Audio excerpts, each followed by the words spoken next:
Welcome, dear friends, to the Crimson Academy's course on the World Order of Bahá'u'lláh. My name is Ehsan Bayat. I am the founder and creator of the Crimson Academy. The World Order of Bahá'u'lláh were 7 letters written by the beloved guardian Shohreh Effendi, first published in 1938. The letters it compiles establish a clear vision of the relationship between the Baha'i community and the process of social evolution under the dispensation of His Holiness Baha'u'lláh, establishing the administrative order as the nucleus and pattern of the world civilization emerging. Dear friends, these are some of the most searching questions which any seeker might ask about the faith. Why must religion be institutionalized? How are your institutions any different from those we have had in religion before? What basically is the Baha'i faith all about? How is it different from any other religions? How and when will the world commonwealth you speak about emerge? With old institutions collapsing all around us, what makes you think the Baha'i faith will do any better? Maybe, dear friends, you've asked some of these questions to yourselves.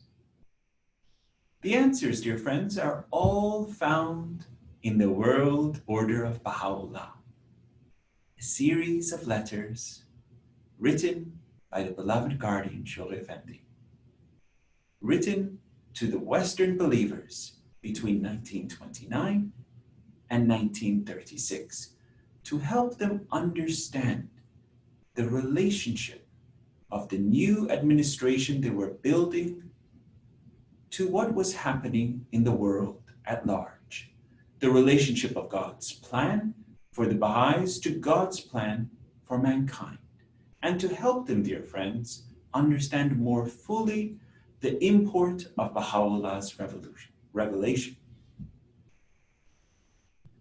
In the first letter, the World Order of Baha'u'lláh, Shohreh Effendi describes the origin and character of the Baha'i institutions, and then showed why institutions are necessary to ensure, amid the storm and stress of a struggling civilization, the unity of the faith, the preservation of its identity, and the protection of its interests.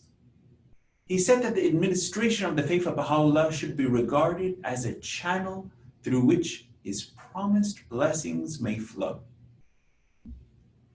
The succeeding letter, dear friends, the World Order of Bahá'u'lláh Further Considerations, written in March 1930, this letter states, "For the spirit breathed by Baha'u'lláh upon the world can never permeate and exercise an abiding influence upon mankind unless and until it incarnates itself in a visible order which would bear His name, wholly identify itself with its principles, and function in conformity with His laws.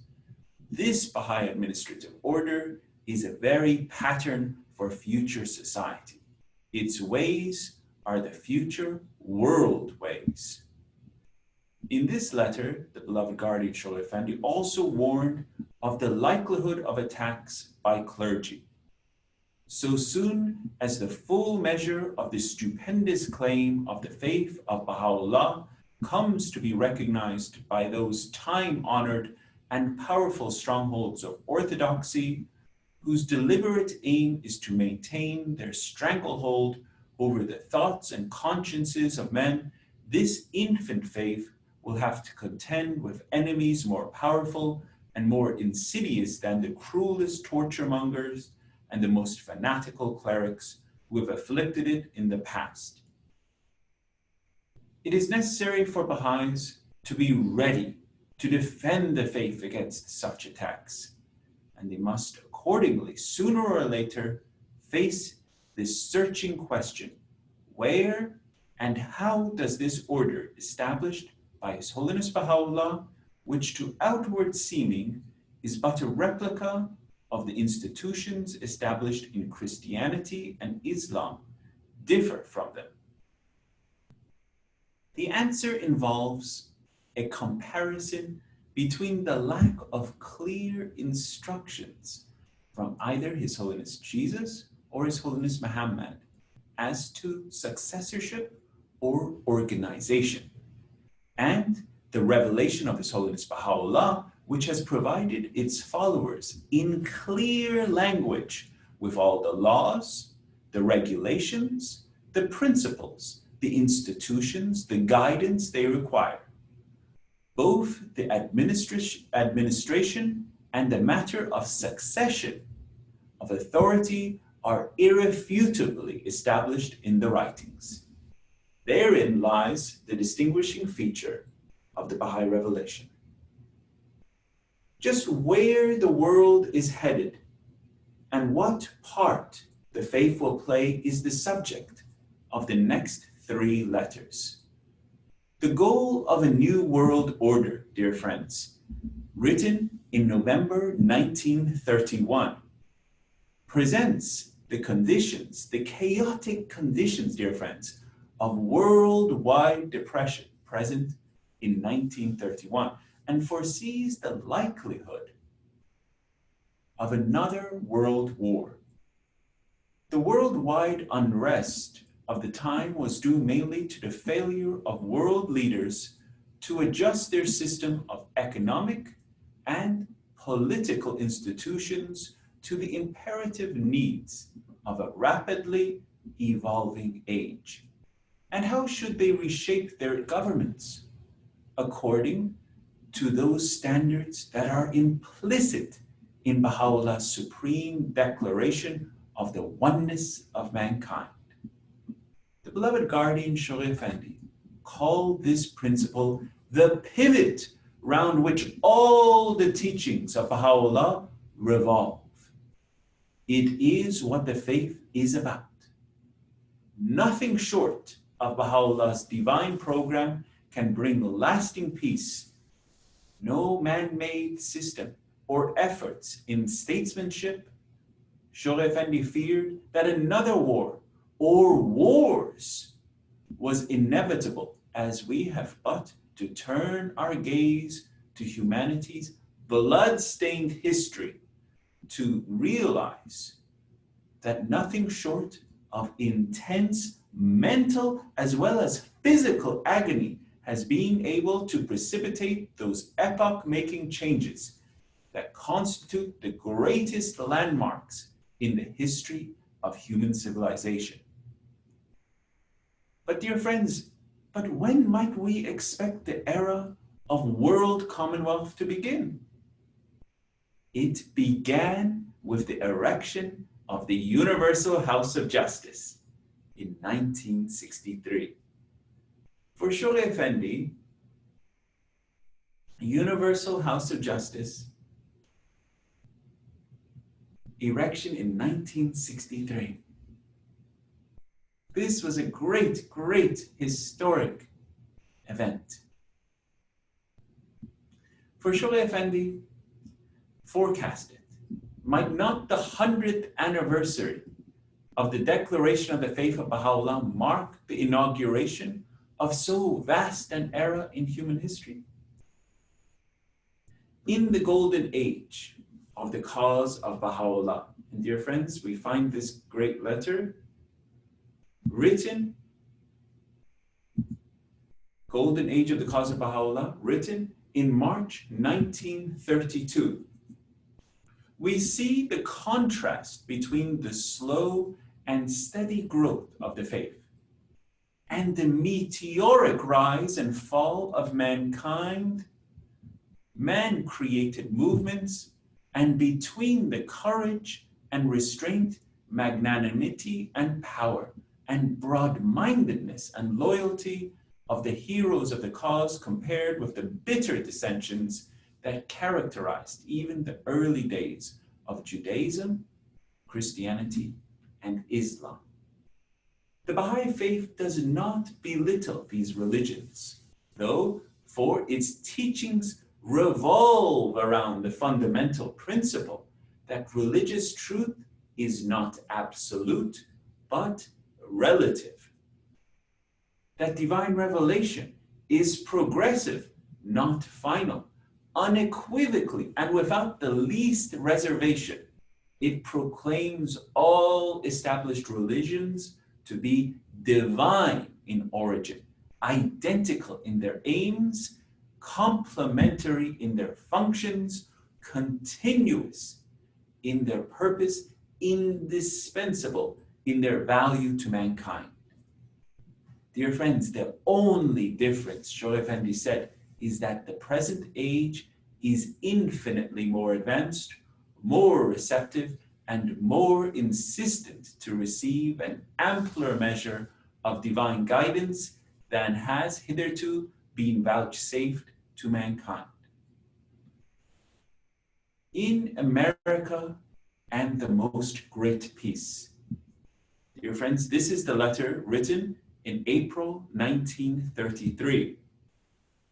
The beloved guardian Shaykh Effendi recalled Abdul Baha's prediction that America would lead all nations spiritually. The guardian said that future historians would show how the administrative center of the faith moved to America, then the mainspring and chief bulwark of its fast evolving institutions.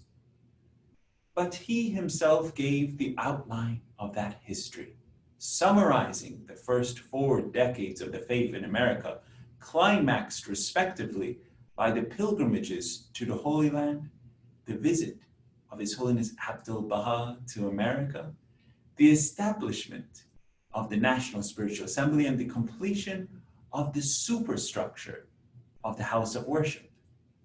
He called upon America to eclipse these past achievements by those of the future.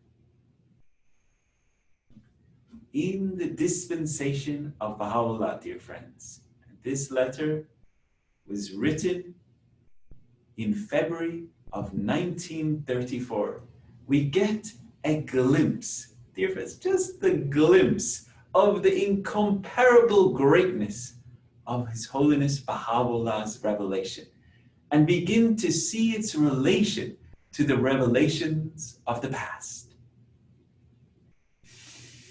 And begin to see the relation of the revelations of the past, which it fulfills, and to those of the future, which it is destined to overshadow. For our first obligation and the object of our constant endeavor, as Baha'is should be, Shaykh Effendi said, is to strive. Dear friends, this is so important, to strive to obtain a more adequate understanding of the significance of Baha'u'llah's stupendous revelation. Dear friends, I'm going to restate this. This is so fundamentally important. This is at the very crux and purpose of the Crimson Academy. So, dear friends, let us restate this. For our first obligation and the object of our constant endeavor as Baha'is should be, Shaykh Effendi said, to strive to obtain a more adequate understanding of the significance of Baha'u'llah's stupendous revelation. Khanum, the beloved wife of His Holiness, the beloved guardian Shaykh Effendi, remembers that the dispensation of Baha'u'lláh burst upon the Baha'is like a blinding white light. All the frontiers of our understanding flew outwards. The glory of this cause and the true station of its central figures were revealed to us, and we were never the same again. As a way of getting to know this beautiful letter, let Shaykh Effendi's own introductory words serve. Dominating the entire range of this fascinating spectacle towers the incomparable figure of Bahá'u'lláh. Transcendental in his majesty, serene, awe-inspiring, unapproachably glorious. Allied though subordinate in rank and invested with the authority of presiding with him over the destinies of this supreme dispensation, there shines upon this mental picture the youthful glory of the Bab, infinite in his tenderness, irresistible in his charm, unsurpassed in his heroism, matchless in the dramatic circumstances of his short yet eventful life.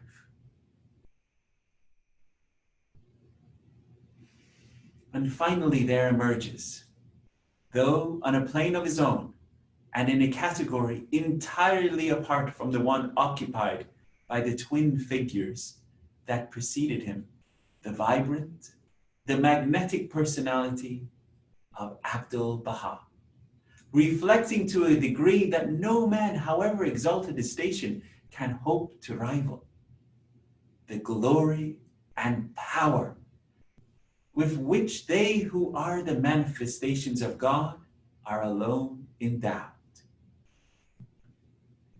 Besides the beloved guardian Shaykh Effendi's own masterful exposition of the subject, we are given a great treasure house of selections from the writings which he has translated for us as only he could.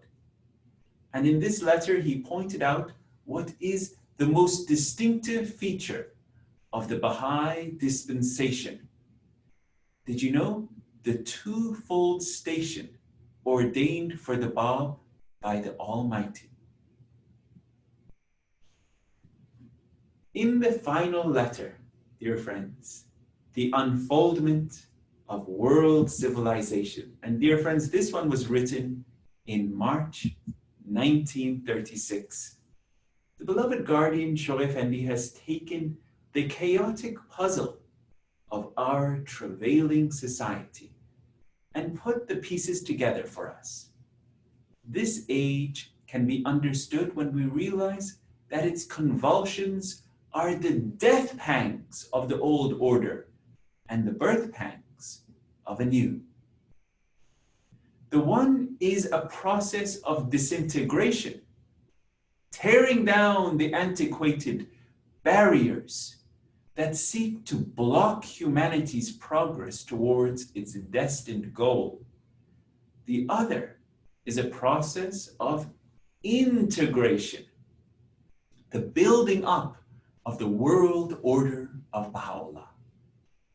Examples, dear friends, are given of the old institutions that have fallen or are crumbling.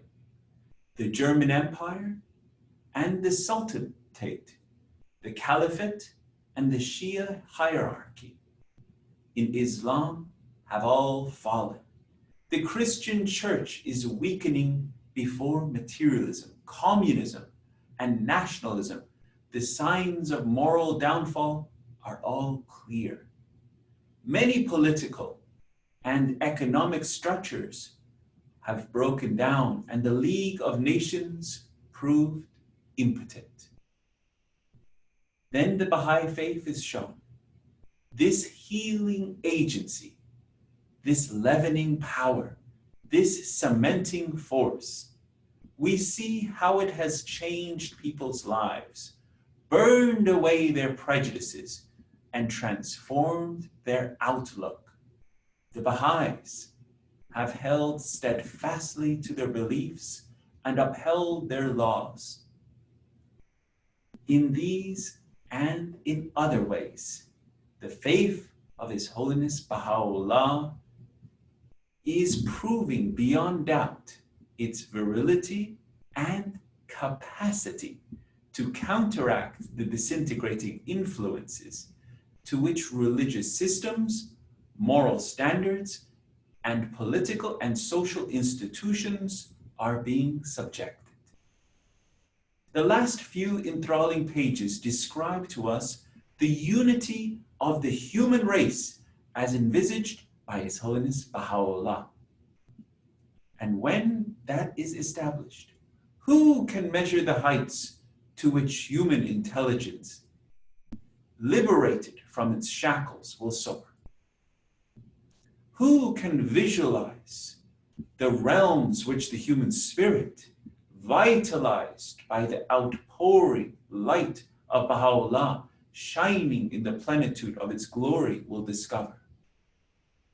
The world order of Baha'u'lláh shows the source and reason for Baha'i institutions, their distinction from all other institutions, religious or political, and their destiny, dear friends, as those other institutions crumble to serve as the nucleus and the pattern of the world civilization emerging under divine inspiration at this focal point of human history.